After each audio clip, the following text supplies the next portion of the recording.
Land Before Swine is the 18th episode of Gravity Falls. In it, dinosaurs are found frozen in amber below Gravity Falls, and one of them is freed due to global warming and kidnaps Waddles. Shenanigans ensue. The episode is also called Dino Cave Mystery on SoundCloud, which seems to be just the temp name. The episode was actually foreshadowed in The Time Traveler's Pig. Blubs and Durlin park next to a little Gideon sign. Mabel references that apparently Dipper kisses a photo of Wendy he has on his pillow. During a pig dance party, Mabel does several dances, not in order, from the movie The Breakfast Club from 1985. A movie that all of you should definitely watch.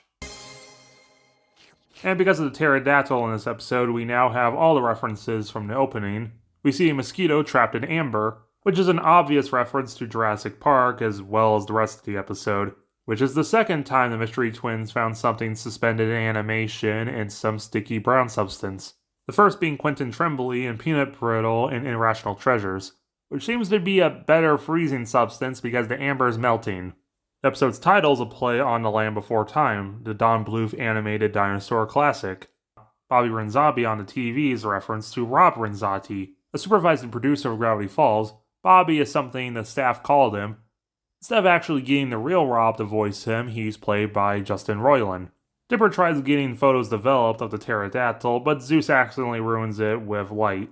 And as someone who has developed photos like this, yes, Zeus would accidentally destroy the photos like this, but as long as Dipper didn't throw away the negatives, he could still develop more. The Real Monster Is You mirror gag is actually something that Alex Hirsch did at a Disney art show, just for him to find out that this is a real attraction at the Real Confusion Hill, which really inspired the Mystery Shack, for real. When Waddles is kidnapped, you can see in the trash a DVD of Baba. Maybe Mabel threw it out, or maybe it really was just a phase for Dipper. During Stan's fantasy about the pterodactyl, you can see his tattoo. It's actually different than it normally is, because it's a Caesar cipher. When it's translated, it says lies. The animation on the pterodactyl is absolutely amazing, and that's because it was done by James Baxter, an extremely talented Disney animator for The Lion King and Hunchback of Notre Dame.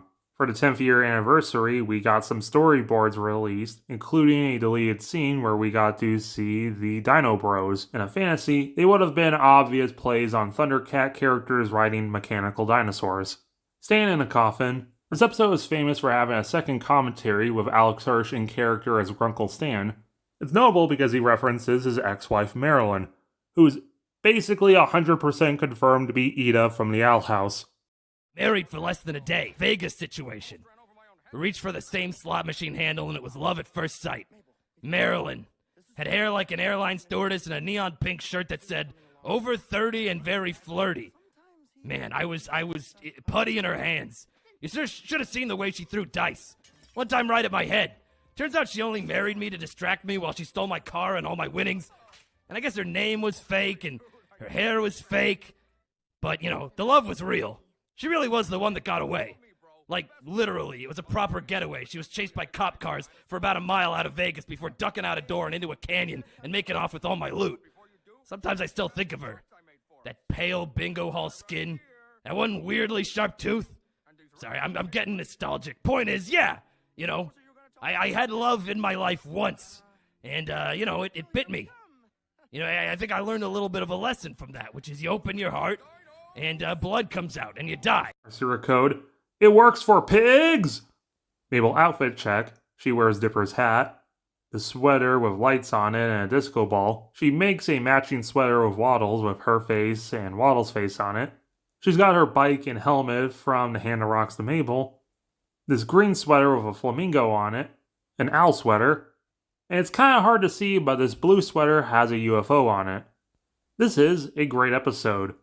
I love seeing Mabel and Stan bond. I love seeing Stan being nice for once and save Waddles. The animation and the backgrounds are absolutely beautiful. Overall, 8 out of 10. Look! A fairy! Oh, sorry, dude. I killed that fairy.